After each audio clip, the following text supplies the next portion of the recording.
חייך.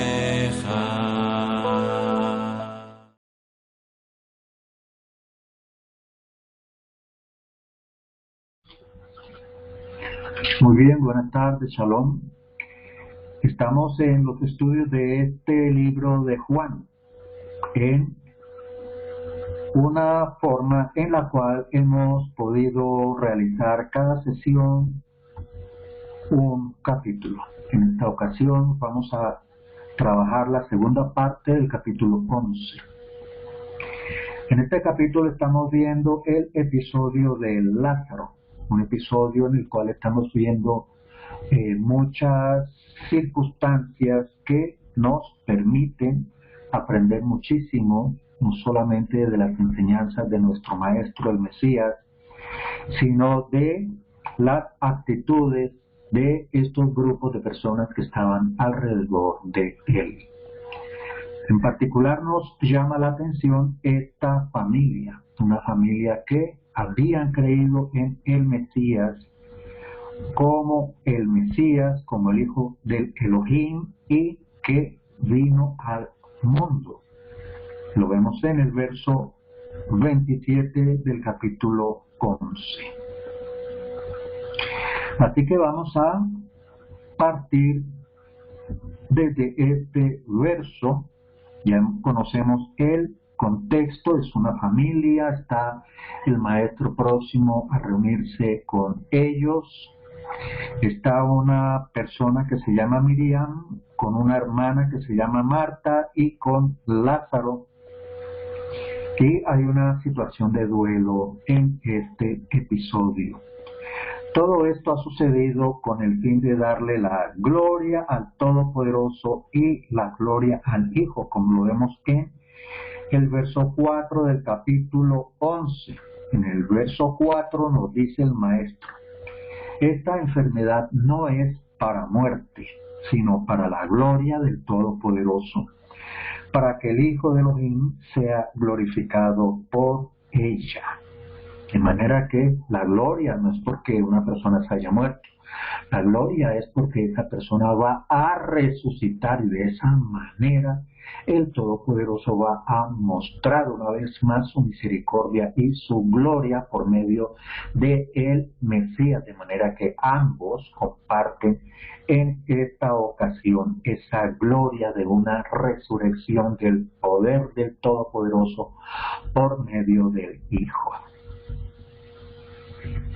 Bien, vamos a comenzar entonces esta segunda parte del capítulo 11 desde el verso 27. Allí vemos un diálogo entre Marta y el maestro, en el cual vemos esa fe tan grande de estas personas que creyeron en el maestro. En el verso 18 ella le dice: yo he creído que tú eres el Mesías, el Hijo de Elohim, que has venido al mundo. Así que tenemos 3 puntos que menciona aquí Marta con respecto a esta definición que ella hace de el maestro. Primero, ella declara que ella ha creído. Y en primer lugar, ella declara que él es el Mesías. El Mesías. En segundo lugar, declara que es el Hijo de Elohim. Y en tercer lugar, declara que ha venido al mundo. 3 detalles importantes que menciona Marta en este lugar. Después de esta charla con el maestro, en el verso 28 vemos lo siguiente: habiendo dicho esto, fue y llamó a Miriam, su hermana. Creo que estamos compartiendo también la versión israelita nazarena en la pantalla. Sí, allí tenemos la versión israelita nazarena. Y una foto que nos va a servir para ubicar este episodio donde se está realizando. ¿Me permite saber si estamos viendo el pequeño mapa que tenemos allí en la pantalla. Sí, sí se ve. Bueno, estamos en la parte inferior, un color como gris verdoso, la parte de Judea. Allí en Judea tenemos una población llamada Belén y otra llamada Betania, al sur de Jerusalén. Tenemos a Betania, como nos decía este mismo texto, que estaba a pocos kilómetros de Jerusalén. Igualmente, todas estas ciudades que estamos viendo aquí son ciudades donde el maestro tuvo algún protagonismo, por ejemplo, la ciudad de Emaús y la ciudad de Efraín, que lo vamos a ver en esta lectura, que podríamos pensar que también el solo nombre Efraín de esta ciudad podríamos considerar un significado profético. Vemos allí la región de Samaria en el medio de Galilea y Judá. En este momento estamos en Betania, en el pasaje de Lázaro, un pasaje con mucho contenido de enseñanza y de alegoría que el maestro está utilizando para mostrar la gloria del Todopoderoso. Muy bien, vamos al verso 28 entonces y vamos a colocar el texto del verso 28. ¿Se está viendo la imagen de los textos también, por favor?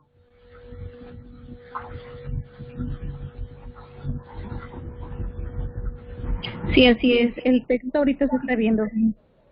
Muy bien, muchas gracias. Entonces vamos a Juan 11:28 y nos dice, habiendo dicho esto, se fue y llamó en secreto a su hermana Miriam diciendo, el rabí está aquí y te llama. Más adelante vamos a ver por qué fue en secreto en el verso 31. Ella llamó en secreto a su hermana Miriam diciendo, el rabí está aquí y te llama. Observamos que le llamaban rabí, maestro, a Yahoshua en ese entorno, podríamos decir, un entorno muy cercano en afecto en esta familia. Verso 29. Ella, Miriam, cuando lo oyó, se levantó deprisa y fue a donde él estaba. Vemos que aquí hay un salón donde hay una reunión de personas en un momento de duelo. Vemos el verso 30 que nos dice lo siguiente, pues Yahoshua todavía no había llegado a la aldea, sino que estaba en el lugar donde Marta lo había encontrado. Así que no muy lejos estaba el Mesías, pero no había llegado a la aldea y había tenido la charla con Marta y ahora se acerca Miriam. En el verso 31 vemos que hay unos judíos que estaban en la casa con ella, consolándola. Y cuando vieron que Miriam se levantó deprisa y salió, la siguieron, porque pensaban que iba al sepulcro al orar, a llorar allí. Estaba Miriam, se levantó deprisa y salió cuando recibió el mensaje de su hermana. Allí en este salón había yahuditas. Así que estamos viendo una escena muy parecida a la que vemos aquí en un momento de duelo, donde allegados, familiares, conocidos y amistades de la persona que ha fallecido vienen a acompañar a los dolientes, a consolarlos y a apoyarlos. Dentro de esos judíos. Allí podían haber judíos que creyeron en el Mesías, judíos que del todo no creyeron, judíos que creyeron, pero algunos todavía tenían algunas dudas. Ellos de todas maneras pensaron que ella iba al sepulcro a llorar. Así que el sepulcro tampoco estaba lejos de aquel lugar. Miriam se levantó y ellos tuvieron el pensamiento de que ella iba al sepulcro. Sin embargo, vamos a ver qué sucede a partir del verso 32.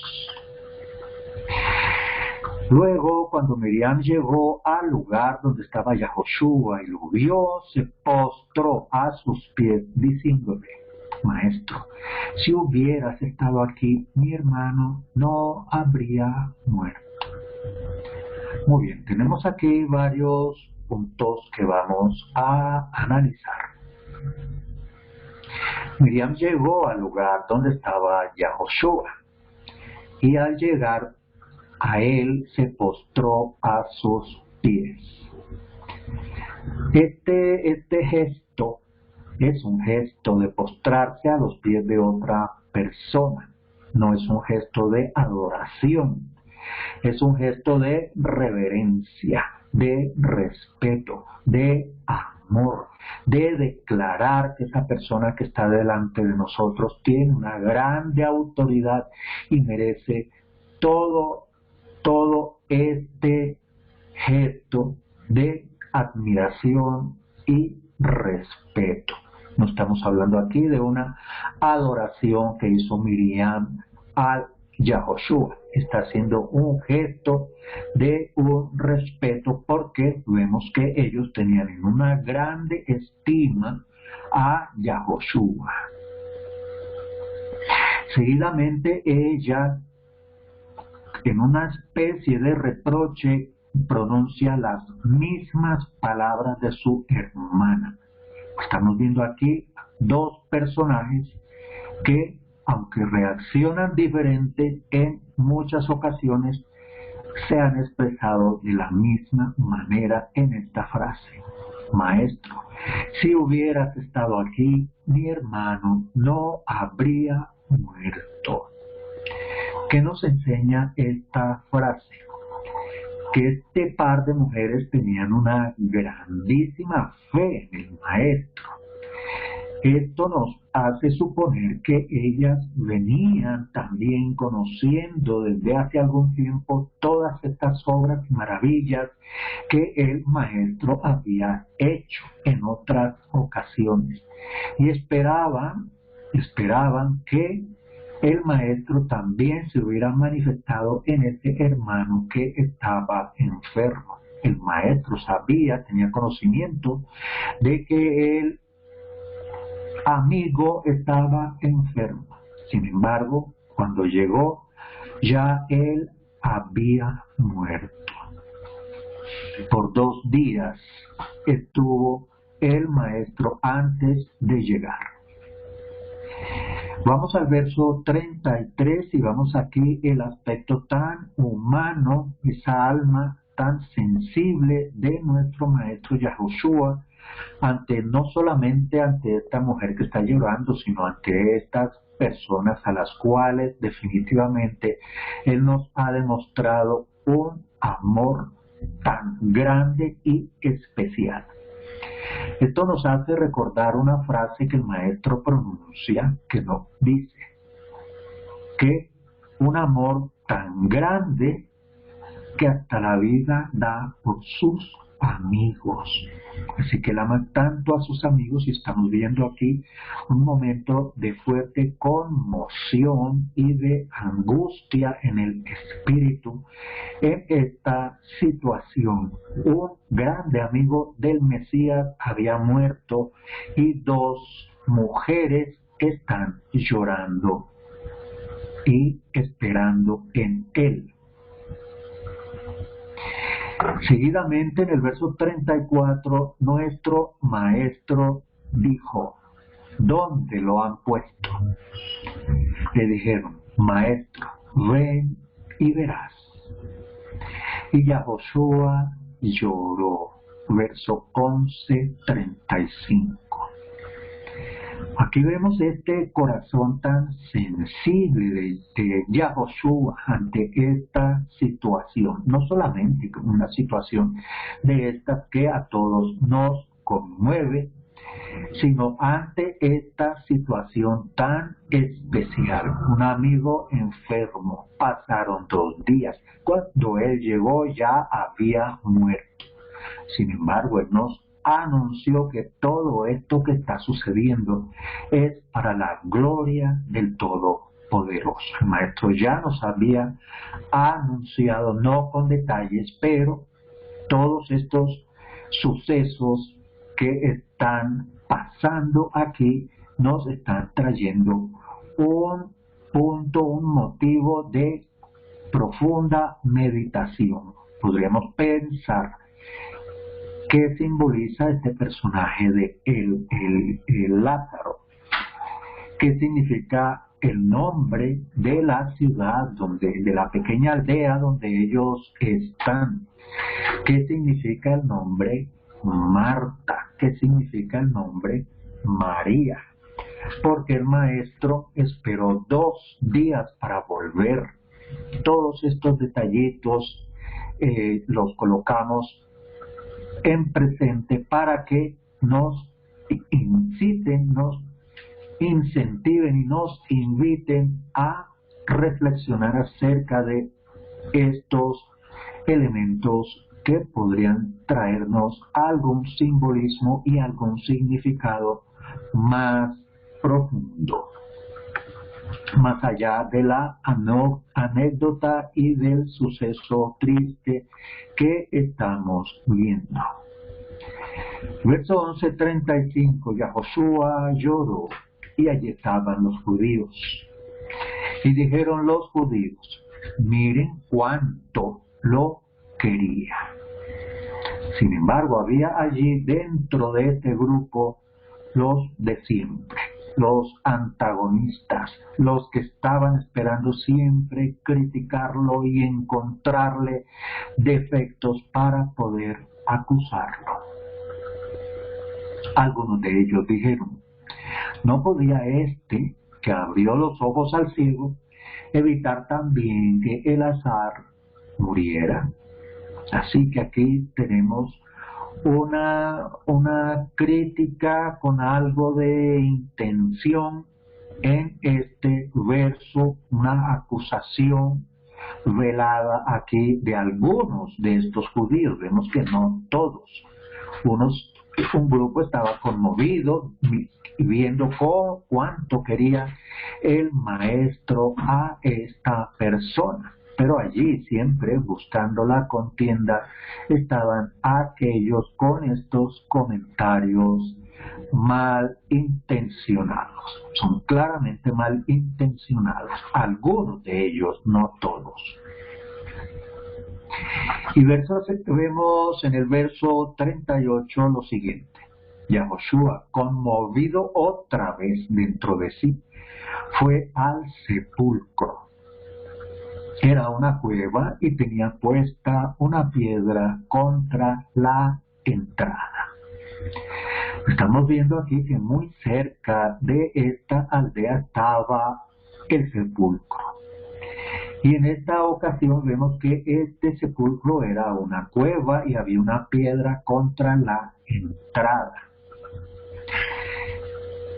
Parece que esta era una forma, una arquitectura común en estos lugares de sepulcro, en labrar en esos territorios una cueva y colocar una grande piedra maciza entera contra la entrada. Lo vemos también en el caso del maestro Yahoshua. Y vemos aquí un detalle de que todos estos sepulcros están cerca, en los alrededores de las ciudades y las aldeas.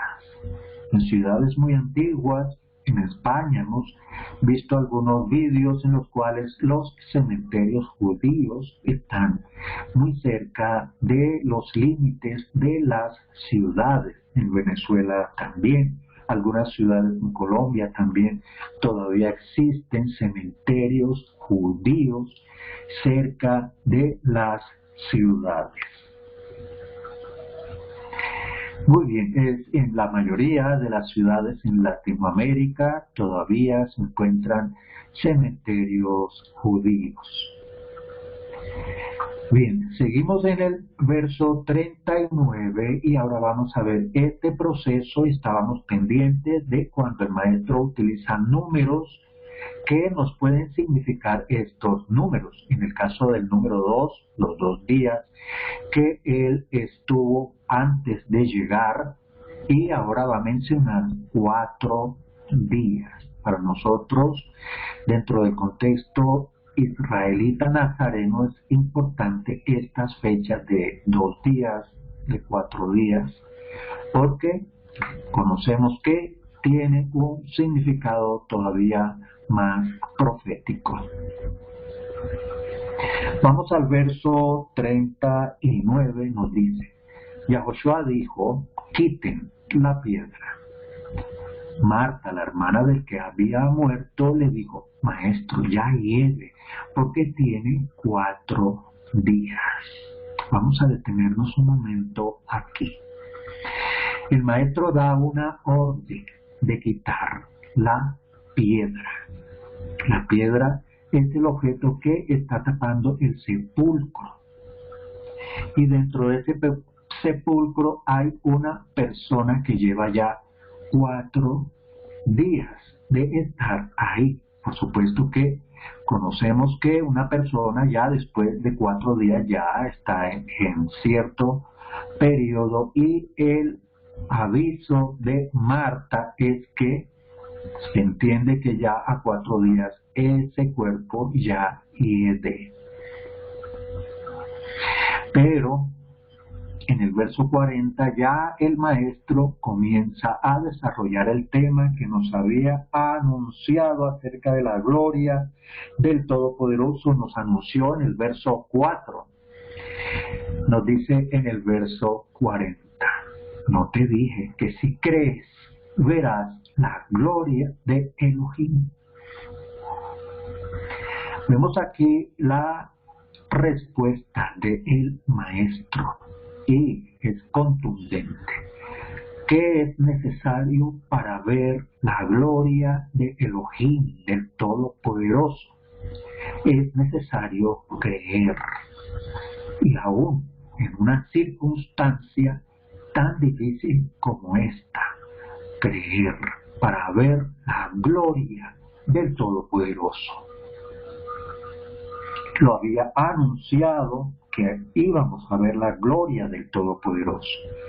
Así que la gloria del Todopoderoso no se basa en que una persona se muere, se basa en que esa persona pueda ser levantada después de muerta.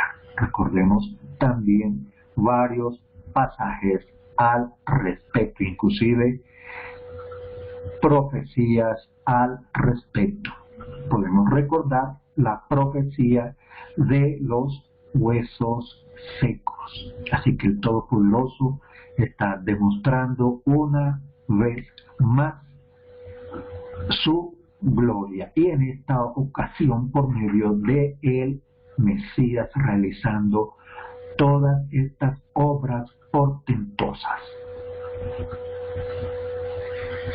En el verso 41 vemos lo siguiente: luego quitaron la piedra, y Yahoshua alzó los ojos arriba y dijo, Padre, te doy gracias porque me oíste. Yo sabía que siempre me oyes, pero lo dije por causa de la gente que está alrededor, para que crean que tú me has enviado. Así que delante de todas estas personas, el maestro se está dirigiendo al Todopoderoso que está arriba. Vamos a ver el gesto y las palabras del maestro. En el verso 41, el maestro alzó los ojos arriba. Así que el maestro aquí en el plano terrenal se está dirigiendo a alguien que está arriba y lo señala como Padre. Y le agradece por haberle oído su oración.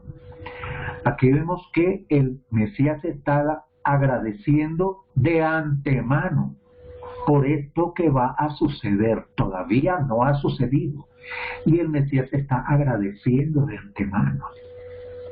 Veíamos en otro comentario que debemos manejar las cosas como si ya hubieran sucedido en el cielo en cuanto a nuestras peticiones, cuando están de acuerdo al plan del Padre Todopoderoso. Y aquí estamos viendo también la fe del Maestro Yahoshua. Está agradeciendo de antemano un hecho que ya se da por realizado. Estamos acá entonces en el verso 41.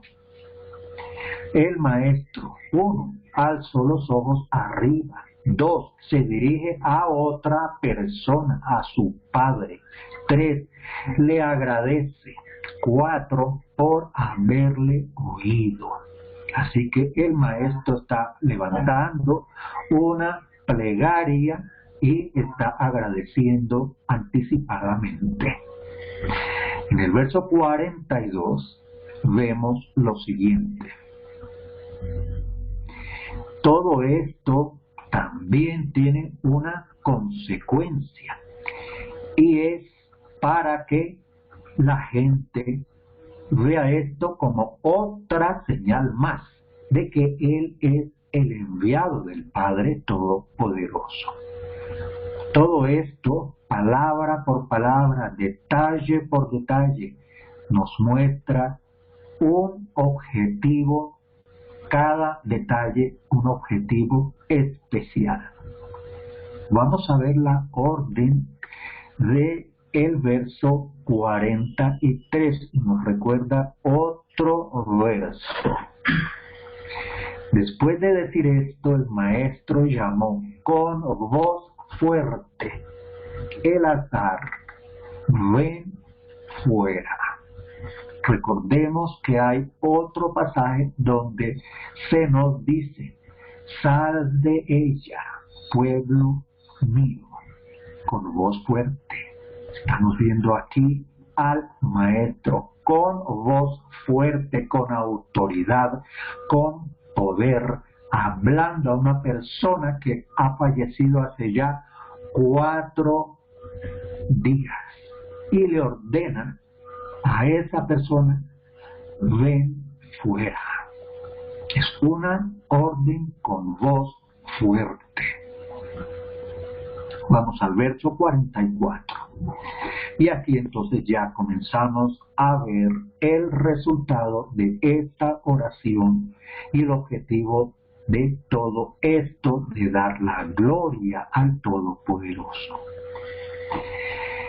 Vamos al verso 44 y nos dice: y el que había estado muerto salió, atados los pies y las manos, con vendas, y su cara envuelta en un sudario. Yahoshua les dijo: desátenlo y déjenlo ir. Aquí estamos viendo que Yahoshua es una persona de autoridad en este grupo, que podemos suponer que no eran 3, 4, 5 personas.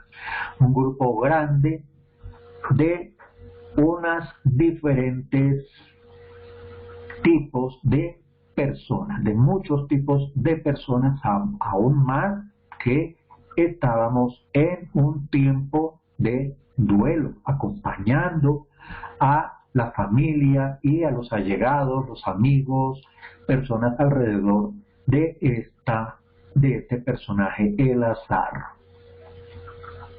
Verso 44. Y el que había muerto salió.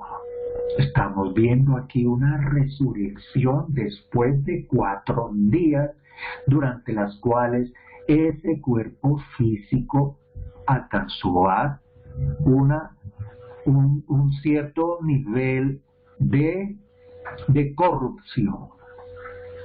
Y ese muerto salió, atados los pies y las manos con vendas y la cara envuelta en un sudario. Vemos aquí, lo hemos visto en otros pasajes, que a las personas que fallecían se les trataba con algunos ungüentos, con unas hierbas, con aceites, con unos productos especiales, y se les cubría con vendas, y en la cara se les colocaba un sudario, otro lienzo, otra tela de lino o de algún material que utilizaran, y lo colocaban en la cara, una forma en que manejaban a las personas que habían fallecido y los llevaban después a el lugar, al sepulcro. La orden del Mesías fue: desátenlo y déjenlo ir. Podemos imaginarnos una persona que había estado ya en estado de corrupción y se le quitan esas vendas, se le libera de esas ataduras. Y observemos aquí los pies vendados, atados con vendas, las manos atadas con vendas y la cara cubierta por un sudario. Así está la persona muerta. Todo esto es para que reflexionemos en cada palabra, en cada detalle de estas escrituras. No las dejemos ir, no las dejemos pasar, porque aquí estamos viendo mensajes dentro de todos estos detalles, dentro de cada palabra. Estamos viendo aquí a un muerto. ¿Cómo es un muerto? Un muerto está atado los pies. No puede dirigirse, no puede caminar, no puede trasladarse, no puede utilizar sus miembros para ir de un lugar a otro.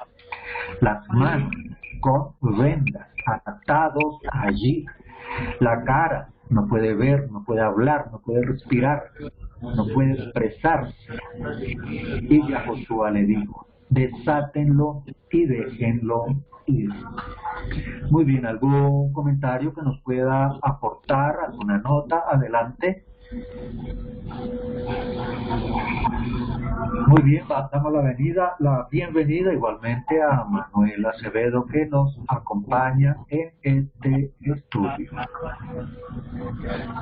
Bien, estamos viendo aquí el momento cumbre de este pasaje, en el cual Eleazar es resucitado después de 4 días de estar en el sepulcro. Vamos a ver el verso 45, que nos dice: muchos de los yahuditas que habían venido donde Miriam y habían visto lo que había hecho Yahoshua, creyeron en él. Estamos aquí con un grupo de estos yahuditas, y volvemos a recordar que había una heterogeneidad, muchos tipos diferentes de personas en estos lugares, y un grupo de estos yahuditas creyeron en el Mesías. Pero igualmente siempre había aquel grupito antagónico, como lo vemos en el verso 46.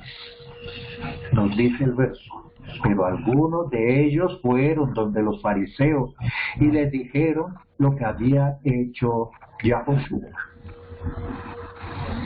47. Entonces los principales sacerdotes y los fariseos reunieron al Sanedrín y decían: ¿qué hacemos? Pues este hombre hace muchos milagros. Bien, aquí vamos a aprender un poco de la organización político-religiosa, judicial de aquellos días. Aquí vemos a un grupo de estos judíos que fueron testigos de todo esto. Algunos creyeron en él, pero otros aprovecharon, tal vez estaban allí con esa intención, como lo hemos visto siempre, un grupo siempre estando pendiente allí de buscarle el defecto en la enseñanza y en su comportamiento al Mesías con el fin de ir a acusarlo. Algunos de ellos fueron a donde los fariseos y les dijeron lo que había hecho Yahoshua. Aquí se está regando la noticia. Unos estuvieron en la reunión y fueron a donde los fariseos. Ahora en el verso 47. Los principales sacerdotes y los fariseos reunieron al Sanedrín. Así que vemos aquí a una autoridad que se llama Sanedrín. Vamos a ver aquí en el verso 47 que nos dice, en la versión tradicional nos dice lo siguiente. Entonces los principales sacerdotes y los fariseos reunieron el concilio y dijeron, ¿qué haremos? Porque este hombre hace muchas señales. Aquí en la versión israelita nazarena, lo que llaman concilio aquí le llaman Sanedrín. Sanedrín es una reunión de personas de mucha autoridad que se reúne ante una denuncia y la investiga con el fin de proveer un juicio y la correspondiente sentencia. ¿Y quiénes fueron a ese Sanedrín? Reunieron al Sanedrín, significa que convocaron a las personas, las convocaron para que se reunieran en un caso muy particular. Y vamos a ver quiénes son los que están asistiendo a este Sanedrín. 47. Principales sacerdotes y fariseos. Y la pregunta es, en esa reunión, en ese concilio, ¿qué hacemos? Pues este hombre hace muchos milagros. Si lo dejamos seguir así, todos creerán en él y vendrán los romanos y destruirán nuestro lugar y nuestra nación. Aquí entonces vamos a ver que aparentemente hay una excusa que han utilizado en las denominaciones para afirmar que los romanos fueron los que tuvieron un interés particular en prender a esta persona. Sin embargo, vamos a ver otros aspectos. ¿Qué están ellos argumentando en el verso 48? Que no debieran dejar que esta persona siguiera haciendo estos hechos, porque entonces todos creerán en él. ¿Todos quién? Pues todo el pueblo de aquellos días. Si el Mesías seguía haciendo todas estas cosas, resurrecciones y todas sanaciones, le ha devuelto la vista a los ciegos, paralíticos han caminado, terminarían entonces creyendo en él.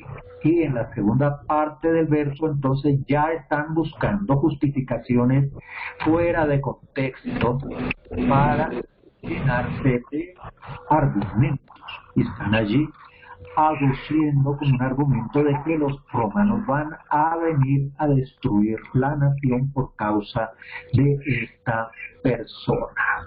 Algo que a los romanos no les afectaba muchísimo, como lo vimos más adelante en el caso de el Pilatos, y ellos entregaron el asunto a las autoridades religiosas. Pero estas personas aquí están buscando un supuesto argumento para que las autoridades pensaran, y les creyeran a ellos, que por culpa del maestro, el Mesías, esta persona que estaba haciendo todo esto, entonces iban a venir los romanos a destruir la nación. Algo que no tenía sentido, pero en medio de unas situaciones que sociales, económicas, religiosas que se estaban viviendo en aquellos días, entonces ellos tomaban estos argumentos. Vamos a ver al verso 49 una opinión contraria del sumo sacerdote. Vamos a ver verso 49. Entonces uno de ellos, Caifás, lo vemos en el verso 49, fue traducido en las versiones comunes como Caifás. Este Caifás era sumo sacerdote en aquel año. ¿Qué nos cuenta este pasaje? Que el sumo sacerdote fue convocado a este Sanedrín en el cual estaban los principales sacerdotes, fariseos y algunas otras autoridades de aquellos días en cuanto al grupo de los judíos, ¿no? Autoridades romanas. Esto estaba manejándose allí a nivel local, a nivel interno, independientemente del imperio romano. Sin embargo, ellos estaban buscando esas excusas. Y vamos a ver a Caifás, era el sumo sacerdote, o sea, era la suma autoridad religiosa en aquellos días. Y vamos a ver la respuesta del sumo sacerdote.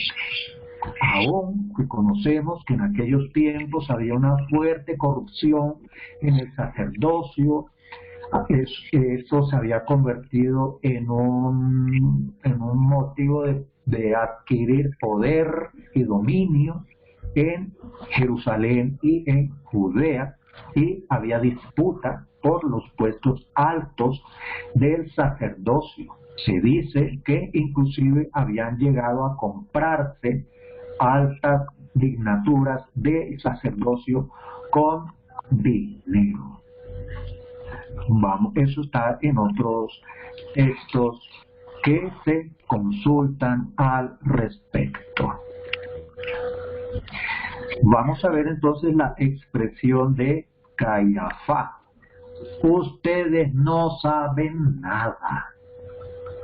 Una persona, la máxima persona sacerdotal, contradiciendo a todo este grupo, no pequeño, de contradictores del maestro, expresándose con unos argumentos que para el sacerdote no tenían ningún fundamento. Y les responde: ustedes no saben nada, ni consideran que les conviene que un solo muera por el pueblo y no que perezca toda la nación. Importantísima esta frase aquí, porque estamos viendo al sumo sacerdote lanzar una profecía de muchísimo conocimiento por su parte, que nos denota que a pesar de la corrupción que había en el sacerdocio en aquellos días, tenía una fuerte ilustración y todas estas pistas y hechos que el Mesías estaba realizando habían llegado al sumo sacerdote y lo habían dirigido a tener este pensamiento. Ustedes no saben nada, verso 49. Como quien dice, grupo de ignorantes no se ponen a pensar que es conveniente que un solo hombre muera por el pueblo y no perezca toda la nación. Vemos aquí un destello de sabiduría en este Caifás con una profecía que él daba por conocida. En el verso 51 nos dice, pero esto no lo dijo de sí mismo, sino que como era el sumo sacerdote de aquel año, profetizó que Yahoshua había de morir por la nación. Entonces aquí estamos viendo otro de los motivos de la misión de nuestro maestro, muy clara, definida por un sumo sacerdote en aquellos días. Era la suma autoridad religiosa y sacerdotal de aquellos tiempos. Este sumo sacerdote era consciente de esto que estaba sucediendo. ¿Y qué es lo que profetiza el sumo sacerdote Cayafá? Que Yahoshua había de morir por la nación. Esa es la profecía de Cayafá. El discípulo Juan, que escribió esta carta, es enfático en incluir esta parte en este pasaje. ¿Por qué? Porque aquí estamos viendo que está claro que Yahoshua había de morir por la nación. Conocemos que es uno de los motivos principales de todo este plan de redención del Padre Todopoderoso por medio del Mesías. Es que el Mesías había de morir por la nación. Y nos preguntamos, ¿por cuál nación? Por Inglaterra, por Siria, por Turquía, por Egipto, por Venezuela, por Colombia, por México. ¿Por qué nación había de morir el Mesías en aquel tiempo?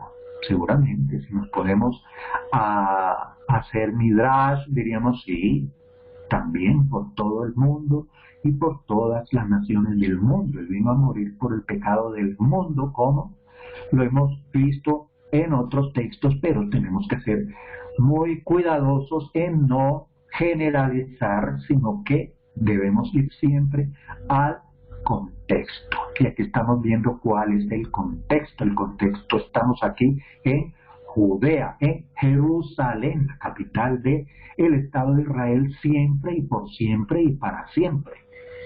Y aquí está sucediendo un Sanedrín, una reunión donde están las máximas autoridades sacerdotales y judiciales. Y aquí hay un entendimiento del sumo sacerdote que está explicándole a aquella cantidad de personas cuáles eran los motivos de todo esto que estaba sucediendo. Y vamos a ver adicionalmente lo que nos añade este sacerdote que está haciendo una profecía. Lo vemos en el verso 52. Y no solamente por la nación, sino también para reunificar a los hijos de Yahweh que estaban dispersos. Aquí tenemos la definición exacta del sumo sacerdote de los tiempos del Mesías, definiéndonos cuál es la tarea del Mesías. 1. Morir por la nación. 2. Verso 52. Reunificar a los hijos de Yahweh que estaban esparcidos. Aquí no estamos inventando nada, no estamos iniciando una doctrina de dos casas, de las ovejas perdidas. Ahí está. Aquí nos habla el sumo sacerdote de aquel tiempo, mostrándonos la tarea compuesta por dos puntos fundamentales del maestro Yahoshua. 1. Morir por la nación. Definitivamente por Israel, no por ninguna otra. Por extensión, lo podemos entender más adelante que incluye a las demás naciones, porque esas demás naciones están en el verso 52. Reunificar a los hijos de Israel que estaban esparcidos. son hijos de Yahweh, que estaban esparcidos.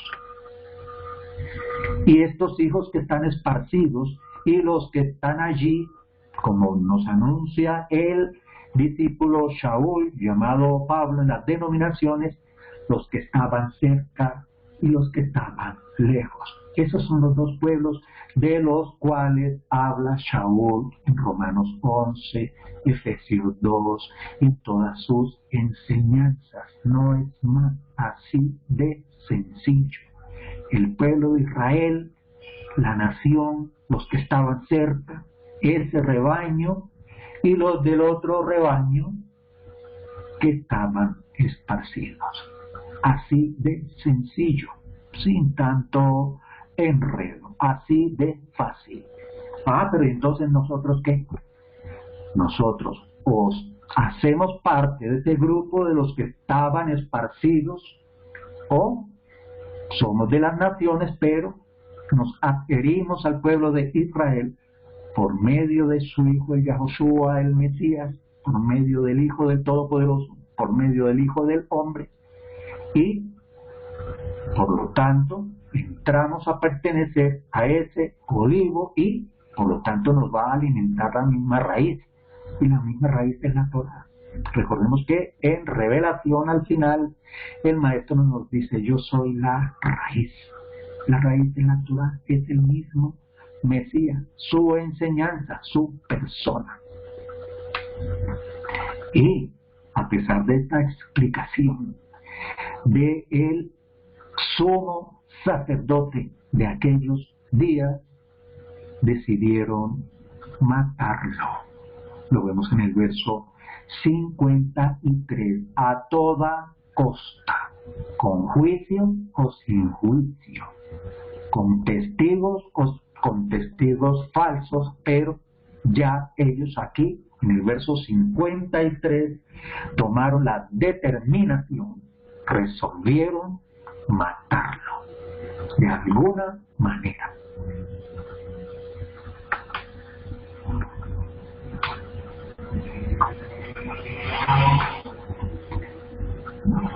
Verso 54 nos dice: por eso Yahoshua ya no andaba abiertamente entre esos judíos, entre los judíos, sino que se fue de allí a la región que está junto al desierto, a una ciudad que se llama Efraín, y estaba allí con sus discípulos. Interesante el nombre de esta ciudad, y vamos a colocar nuevamente el gráfico que teníamos allí en la pantalla. Bueno, no se quiso agrandar más. Bien, tenemos allí en la pantalla exactamente al norte, unos 5 a 10 grados al norte de Jerusalén, una locación llamada Efraín. Lo vemos allí. Recordamos que Efraín y Manasés son descendientes también de Jacob y tiene para nosotros un significado muy grande en cuanto al tema de esos que estaban esparcidos, hijos de Yahweh. Lo vemos en el verso 52, que estos que estaban esparcidos son denominados en este verso como hijos de Yahweh. Muy claro. Y el maestro entonces se fue de esa zona de los judíos donde corría peligro inminente, porque todavía no era la hora, y se fue a la ciudad que se llama Efraín, y se fue con sus discípulos. Así que aquí también en los nombres que se manejan en todos estos pasajes de parte del maestro tienen un significado simbólico para nosotros. El nombre de Miriam, el nombre de Marta, el nombre de Betania, el nombre de Efraín, y cómo se presentan las situaciones y esta profecía de Caifás en cuanto a la misión del Maestro. 1. Morir por el pueblo. 2. Reunir a los que estaban esparcidos. Vamos al verso 55 y estamos viendo que ha transcurrido más o menos más de un año, porque ya lo habíamos visto al Maestro celebrando Pesaj por allí al comienzo del libro de Juan, y aquí estamos ya en otro Pesaj. Lo vemos en el verso 55. Ya estaba próxima el Pesaj de los yahuditas, y muchos subieron de esa región a Jerusalén antes de el Pesaj para purificarse. Muy bien, aquí tenemos una enseñanza acerca de la fiesta de Pesaj. Pesaj es una de las fiestas de peregrinación. Hay que subir a Jerusalén porque en el templo se celebra esa fiesta. Pero antes de ir a participar en la fiesta hay que purificarse. Así que tenemos aquí un ejemplo del procedimiento que se debe hacer para participar en la fiesta de Pesaj. Aquí, de una manera extraña, el discípulo Juan nos informa que es el Pesaj de los judíos. ¿Por qué? Porque esta es la forma en que se dio a conocer en forma popular estas fiestas, ¿no? Que son las fiestas de los judíos. Sin embargo, conocemos que no son las fiestas exclusivamente de los judíos, son las fiestas del Padre Todopoderoso en las que participa todo israelita. Sin embargo, hay unas fiestas que tienen un contenido parcialmente en el cual participan los varones en esta peregrinación a tierra de Jerusalén. Y había que purificarse antes de empezar a participar en la fiesta de Pesaj. Vamos al verso 56 y nos dice: y buscaban a Yahushua y se decían unos a otros, estando en el templo, ¿qué les parece? ¿Qué tal que ni venga a la fiesta? Bien, ¿quiénes buscaban a Yahushua? Podemos entender que es ese grupo de judíos que estaban intentando de matarlo y iban a aprovechar que el Mesías iba a venir como buen israelita a establecerse en la fiesta y a celebrarla como cualquier israelita y aún más como cualquier judío. Buscaban a Yahushua y se decían unos a otros, estando en el templo. Ellos estaban ahí en el templo y dentro del templo estaban con estas maquinaciones. Miremos ese detalle. En el templo ya estaban ahí urdiendo sus maquinaciones y presumiendo que tal que ni venga a la fiesta. Y allí en el templo, estos judíos farisaicos, en complicidad con sacerdotes y autoridades, estaban allí en confabulación en el mismo templo. Lo vemos allí en el verso 56. Los principales sacerdotes y los fariseos habían dado órdenes de que si alguno supiera dónde estaba, lo informara para apresarlo. Así que esta era una orden de dos autoridades, la autoridad religiosa y los fariseos. Dieron orden de que si alguien supiera dónde estaba, lo informara para apresarlo.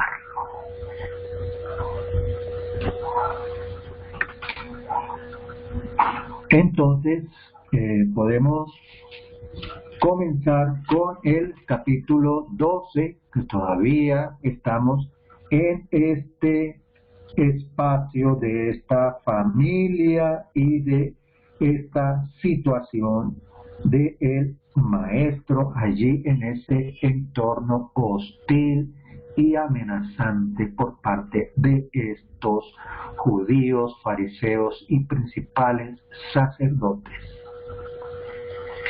Seguimos entonces en el capítulo 12, verso 1, y mediante el Todopoderoso la próxima vez iniciaremos nuevamente con el verso 12, haciendo el repaso. Cada vez que leemos encontramos más detalles importantes. Verso 1. 6 días antes del Pesaj, llegó Yahoshua a Betania, que es el lugar donde sucedió el hecho de Lázaro. Betania, donde estaba Elazar, y a quien él había resucitado de entre los muertos 6 días antes. También es importante que tengamos en cuenta estos detalles porque se nos va aclarando aquella cronología de los últimos días del maestro en el contexto hebreo y aún en el contexto judío farisaico, porque tenemos que tener en cuenta cómo se manejaban estas fiestas y estas fechas en aquellos tiempos. Por eso hay algunas confusiones en esta cronología de los últimos días de esa fiesta de Pesaj, en particular en lo que tiene que ver con el maestro. 6 días antes de Pesaj llegó Yahoshua a Betania, donde estaba Elazar, y a quien él había resucitado de entre los muertos. Verso 2. Y le hicieron allí una cena. Marta servía, y Elazar era uno de los que estaban sentados a la mesa con él. Y vamos a ver aquí nuevamente el comportamiento tan diferente de ambas mujeres, 2 hermanas, pero cada una tenía su propio talante, sus propias preocupaciones, y vamos a verlo aquí nuevamente. Marta servía.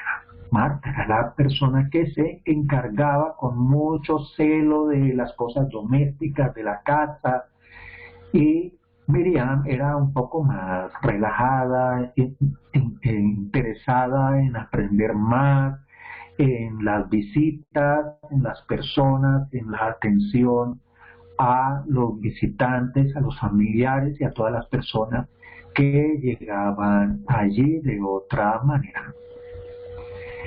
Le hicieron allí una cena en el verso 2, o sea, había una cena dedicada en particular al maestro, nos dice el verso 2, le hicieron allí una cena. Y Marta servía, no era una cena rutinaria de familia, sino allí había una cena especial, dedicada a alguien especial que ellos amaban muchísimo, y lógicamente él igualmente les correspondía en ese amor. Había una Marta dedicada a servirle y una Miriam dedicada a exaltarlo. Y Elazar era uno de los que estaban sentados a la mesa con él. Verso 3. Entonces Miriam, que había traído una libra de perfume de nardo puro, de mucho valor, ungió los pies de Yahoshua y los limpió con sus cabellos, y la casa se llenó con el olor del perfume. Estamos viendo aquí a una Miriam haciendo un homenaje especial al maestro. Una libra de perfume de nardo puro.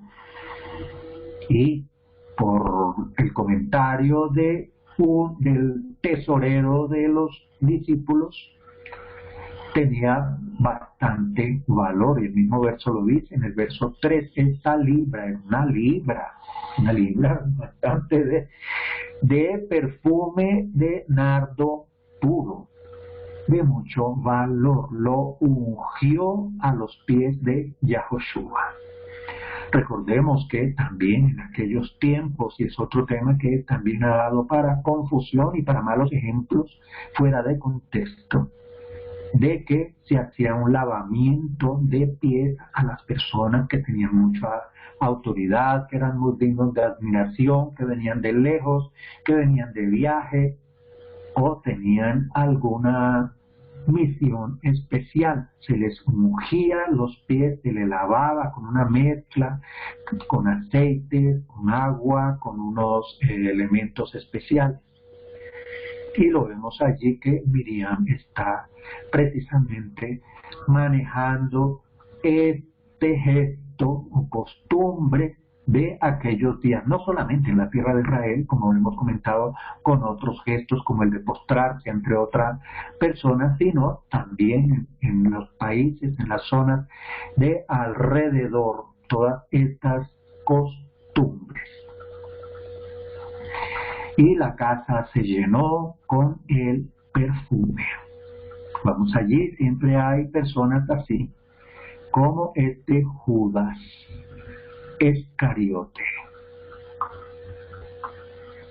Verso 4. Pero uno de sus discípulos, Yahudá el Iscariote, el que estaba por entregarlo, dijo: ¿por qué no se vendió ese perfume por 300 denarios y se le dio a los pobres? Una actitud, conocemos, bueno, no sabemos si en ese momento ya él estaba por entregarlo, lo vemos en el verso 4, o sea que aquí tenemos un espíritu mercantilista de este Yahudá, y en el verso 4 ya conocemos que él estaba por entregarlo. Y tal vez tratando de demostrar una devoción, una tzedakah, indicando que se ha debido vender ese perfume de tan alto valor para darle ese dinero a los pobres. ¿Cómo se llama eso? Y seguimos en el verso 6. Pero dijo esto no porque le importaran los pobres, sino porque era ladrón. Y como tenía la bolsa a su cargo, sustraía de lo que se echaba en ella. Así hay muchas personas igualmente con estas bajas inclinaciones. No le importaban los pobres, y estaba expresando eso porque él era ladrón. Así de sencillo se expresa el texto con respecto a Judas Iscariote, el que lo iba a entregar.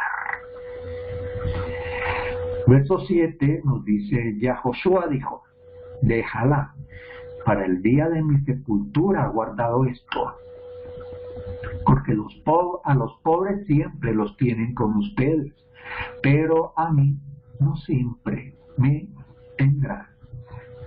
Y hemos visto alguna frase parecida con respecto a Juan, cuando habla del novio. Vamos a ver si lo encontramos rápidamente, que el Mesías ya estaba consciente de todo este transcurrir y de todos estos hechos que iban a suceder.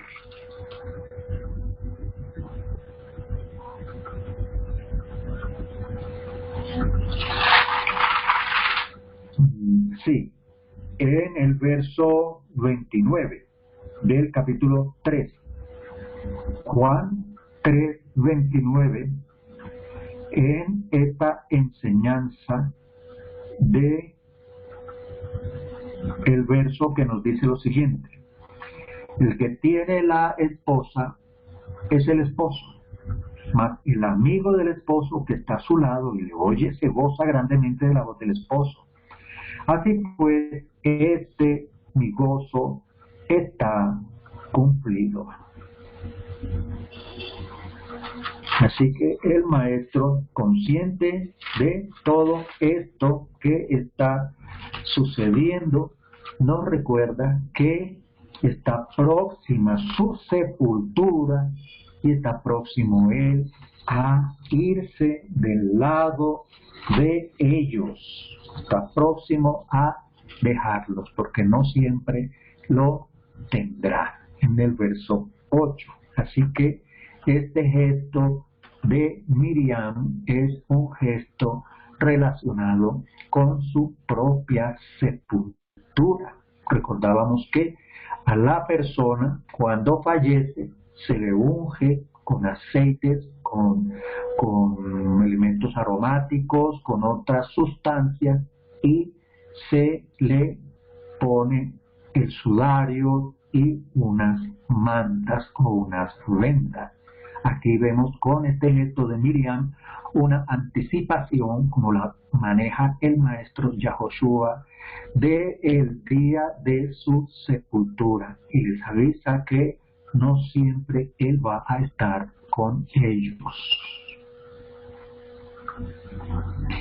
Muy bien. ¿Algún comentario que nos quieran comunicar? ¿Alguna nota? ¿Alguna participación?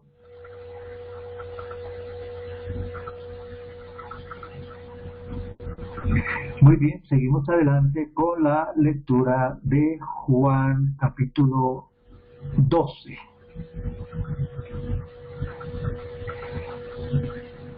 Mucha gente de los yahuditas se enteró de que él estaba allí y fueron no solo por Yahoshua, sino también para ver a Elazar, a quien él había resucitado de entre los muertos.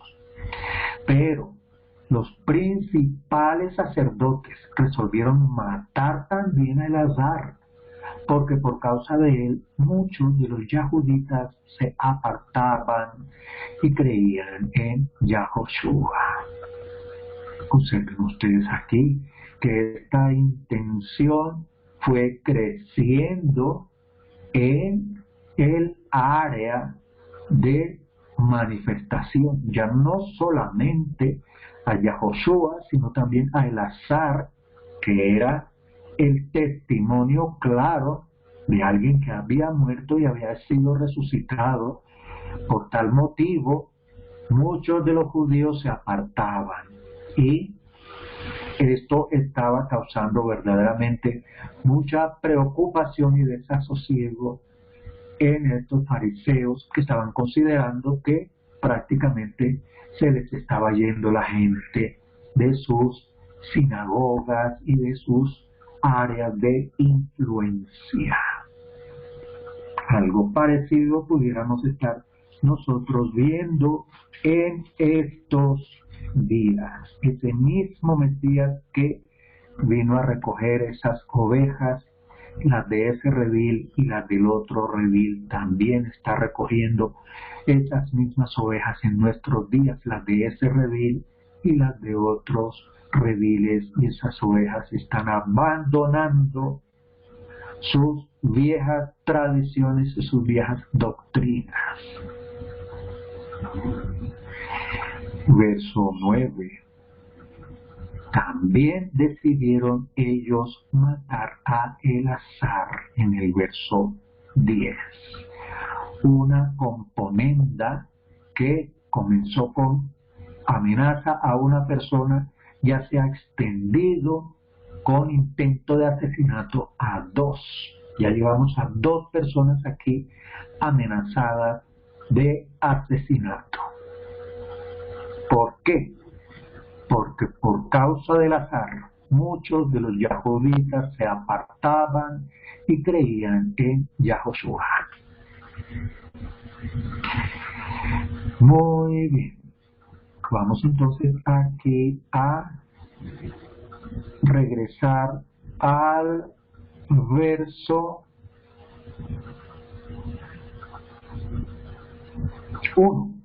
Nos dice Juan 2:1 lo siguiente: 6 días antes de Pesaj llegó Yahoshua a Betania, donde estaba Elazar, a quien él había resucitado de entre los muertos. En el verso 1, 6 días antes, para que vayamos haciendo cuentas de estos días, de los hechos que van a suceder en estos días de Pesaj. Verso 12. Al día siguiente, cuando oyeron que Yahoshua venía a Jerusalén, la gran multitud que había venido a la fiesta tomó ramas de palmera y salió a recibirlo, y lo clamaban a gritos: Hoshiana, bendito el que viene en el nombre de Yahweh, el Rey de Israel. Importante aquí varios detalles. La gran multitud, no dice una gran multitud. Una gran multitud es un grupo bastante grande de personas, pero cuando nos dicen la gran multitud, entonces estamos viendo ya un universo, un ámbito, un conjunto de personas todavía mucho más amplio, la grande multitud que había venido a la fiesta. Recordemos que había que subir a Jerusalén para celebrar la fiesta. Y estamos aquí unos días antes de la fiesta de Pesaj. La noticia se difundió de que Yahoshua iba a ir a la fiesta. Por supuesto que tenía que ir a la fiesta, aunque los otros judíos pensaron que tal vez por haberse amenazado no iría, pero el Mesías tenía que ir a esa fiesta. Esta grande multitud tomó ramas de palmera y salió a recibirlo, y lo aclamaban a gritos: Hoshiana, bendito el que viene en el nombre de Yahweh, el Rey de Israel. Y vemos la referencia al Salmo 118, 25. Vamos a colocarlo allí en el chat de texto para que lo vayamos consultando. Salmo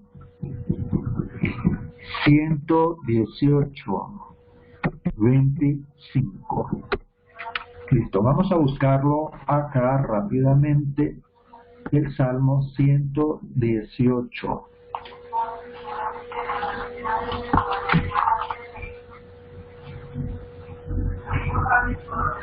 Listo, ya casi lo encontramos.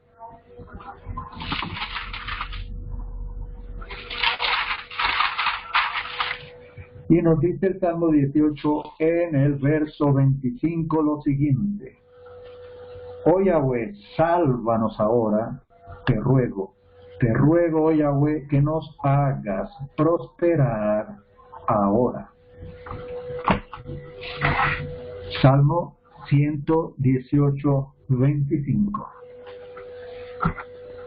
Esto nos enseña el significado de la palabra Hoshiana. Sálvanos. Ha sido mal traducida en la denominación Hoshia, de ahí la raíz que entendemos como Shua, salvación, sanación. Así que la palabra Hoshia, nosotros, sálvanos, dice esta palabra. Hay unos cánticos que se salen totalmente del verdadero significado de la palabra Hoshia, unos cantos que utilizan en las denominaciones, nada que ver con el verdadero significado de Hoshiana. Y bendito el que viene en el nombre de Yahweh, el Rey de Israel. Salmo 118, 26. Y estamos viendo entonces aquí el cumplimiento de muchas profecías que se encuentran en los salmos y también en algunos, en todos los profetas y aún desde Moisés se nos está hablando del Mesías. Estamos viendo aquí el cumplimiento letra a letra de toda la Torá. Verso 13. Esta grande multitud había venido a la fiesta con ramas de palmera y salió a recibirlo y lo aclamaban a gritos. Hoshiana, bendito el que viene en el nombre de Yahweh, el Rey de Israel. Porque estamos viendo que toda esta multitud era consciente de que ahí había alguien que había venido en el nombre de otro. Muy conscientes, y eso no tiene la menor duda de que todas estas personas, incluidos los escritores del pacto renovado, siempre tuvieron clara esta diferenciación entre el que envía y el que es enviado, en el que actúa en el nombre de el otro. No hubo confusión en ellos, la confusión vino después. No se sabe esta confusión de estos grupos dónde se originó realmente, porque en los textos como tal no hay confusión y hay una claridad diáfana, transparente, meridiana de la diferenciación entre las dos personas. Bendito el que viene en el nombre del Todopoderoso, el Rey de Israel. Vamos al verso 14. Yahoshua encontró un burrito. Vemos en el verso 14 que nos dice un asnillo en la versión común tradicional. Un asnillo, un burrito. Y se montó sobre él, como está escrito. Y aquí vemos también entonces otra profecía, Zacarías 9:9. Vamos a colocarlo en el texto. Zac 9:9. Vamos a intentar localizarlo lo más pronto posible.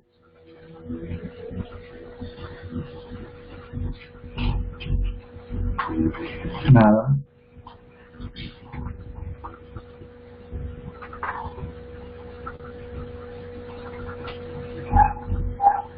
Nada, no se deja Zacarías encontrar. Vamos a ver Tengo Zacarías 9:9. Sí, por favor, nos colabora, tenga la bondad. Regocíjate grandemente, oh hija de Sión, grita fuerte, oh hija de Jerusalén. Contempla, tu rey está viniendo a ti. Él es justo y él es salvador. Sin embargo, es manso. Él está montado en un asno, sí, y en un joven potro de asno. Amén. Amén. Agradecidos por esa aporte, sí, muy bien. Entonces lo vemos allí en el verso 14 como está escrito y se parafrasea aquí en el verso 15. No temas, hija de Sión, mira, tu rey viene sentado sobre una cría de asna, un asnillo o un burrito joven o un asnito, como se dice allí. Y nos dice esa profecía de Zacarías 9:9, y el texto dice, estaba escrito este hecho, y lo vemos que se está cumpliendo aquí. Verso 15, no temas, hija de Sión, mira, tu rey viene sentado sobre una cría de asna. De manera que en el verso 13, cuando el verso nos dice que ese que viene en el nombre de Yahweh es el Rey de Israel, se está confirmando el verso de Zacarías 9:9 como el rey que viene sentado en una cría de asna. Aquí tenemos un detalle importante. ¿Cómo es que un rey va a venir en una cría de asna? Un rey, esperamos que un rey venga en un carruaje, en una carroza, con una corte, con unos lujos, con mucho poder, con un ejército, con una banda, con trompetas. Pero aquí vemos a este rey viniendo sobre una cría de asna. Y esa era la profecía de Zacarías 9:9. Por eso es que lamentablemente, de nuestros hermanos judíos a los cuales amamos, no han podido entender estas dos facetas de nuestro Maestro, el Mesías. Él es rey, pero viene humilde en la primera venida y vendrá como este rey poderoso y gobernador en la segunda. Son las dos etapas de el transcurrir de este rey en medio de su pueblo. Es algo que ellos no han podido entender y han estudiado de acuerdo a la enseñanza rabínica, que no aceptó estas dos etapas o manifestaciones de la tarea del plan del maestro. Así que la canción nos dice: mira, tu rey viene. Sí, se imagina un rey con su corona, sus vestidos elegantes, la corte de sus reinados, pero en esta ocasión viene sobre una cría de asna. Ellos aquí están esperando a ese rey con ramas de palmera, con una grande manifestación, porque han visto que se están cumpliendo las profecías en el Mesías. ¿Cuál no sería su sorpresa y hasta su decepción de toda esta multitud cuando este rey, en vez de venir con esa pompa, viene sentado sobre una cría de asna, en una actitud humilde? Y lo vemos aquí en el verso 16. Ni siquiera sus discípulos entendieron estas cosas, mucho menos una gran multitud que estaba allí escuchando las enseñanzas, pero más que todo con esta expectativa de que el rey glorioso y poderoso y potente que iba a devolverle el brillo a Israel como en los tiempos de David y de Salomón. Esa era la ilusión de ellos, y por eso prestaban tanta atención a todo esto. Y aún sus discípulos, lo vemos en el verso 16, sus discípulos no entendieron estas cosas al principio, pero cuando lo vinieron a entender, vamos a ver, cuando Yahoshua fue glorificado, entonces se acordaron de que esto estaba escrito acerca de él y que asimismo se había cumplido en él. Así que habíamos comentado eso en una oportunidad, que todos estos discípulos no entendieron todo esto que sucedió. Muchos, cuando vieron al Mesías en su tiempo de sacrificio, huyeron. Muy pocos iban quedando cada vez, de ver que no estaban cumpliéndose las expectativas reales que ellos tenían acerca del Mesías, pero no las estaban poniendo en el tiempo, en dos tiempos, un tiempo inicial y un tiempo siguiente. Desconcertados sus mismos discípulos, como lo vemos en el verso 16, con mucha más razón esta multitud de gente que fueron a recibir a ese rey con palmeras. Y las palmeras precisamente es ese símbolo de homenaje a la realeza, a los grandes reyes importantes. ¿Cuál sería la sorpresa de toda esta multitud y aún de sus mismos discípulos, sus seguidores más cercanos, cuando vino sentado sobre una cría de asna? En el momento no lo pudieron entender y demoraron en entenderse, y el Mesías fue sacrificado y fue sepultado, y no lo vinieron a entender sino después de su resurrección cuando Él se les presentó más adelante. Así que es difícil para ellos y tenemos que ponernos en el lugar de todas estas personas en aquellos días. Pues nosotros lo podemos entender porque ya nos contaron la historia cómo fue y cómo es y cómo será. Pero ellos estaban a la expectativa, ellos no lo podían entender, a ellos se les había enseñado que iba a venir a un rey que los iba a restaurar el lujo y el poderío del pueblo de Israel. Sus discípulos no entendieron estas cosas al principio, es más, cuando Yahoshua fue glorificado, entonces fue que se acordaron de que todo esto estaba escrito y se había cumplido en Él. Fue después que el Mesías fue glorificado que vinieron a entender. A nosotros ya se nos dio todo ya hecho, ya contado, ya analizado, ya explicado. Qué gran privilegio para nosotros. Todos estos discípulos nos escribieron todo eso y nos lo dieron ya explicado, completamente comprensible todo esto.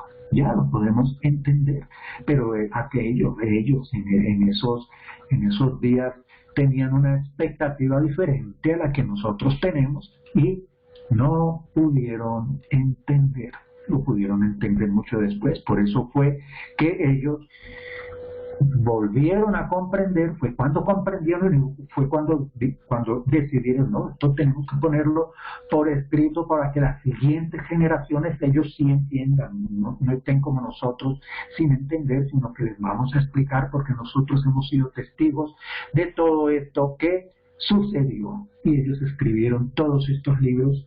Qué gran bendición que podamos tener acceso a toda esta explicación que ellos hicieron para las siguientes generaciones.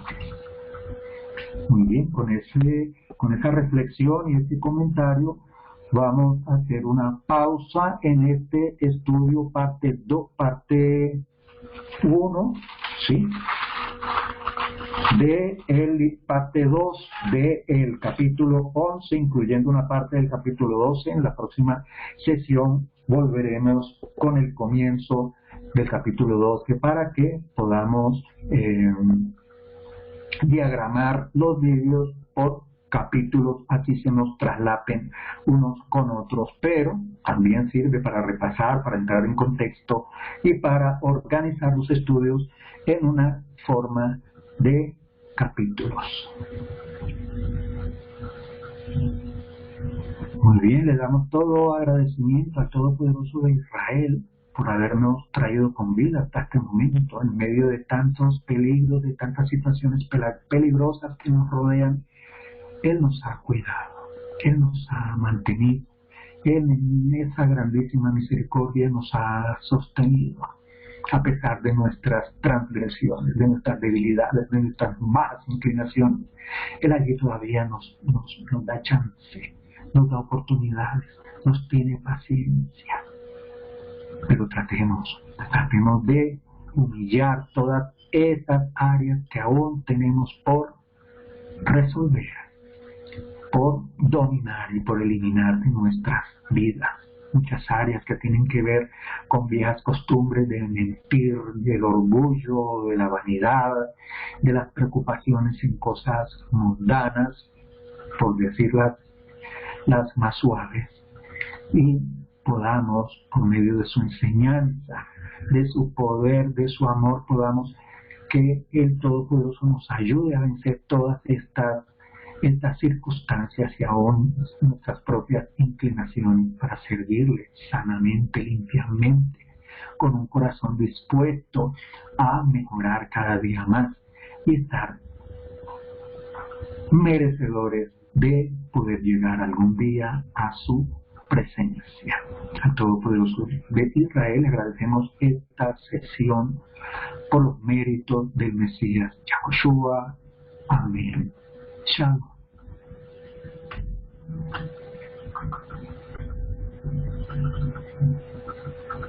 Amén, amén. Shalom. Shalom.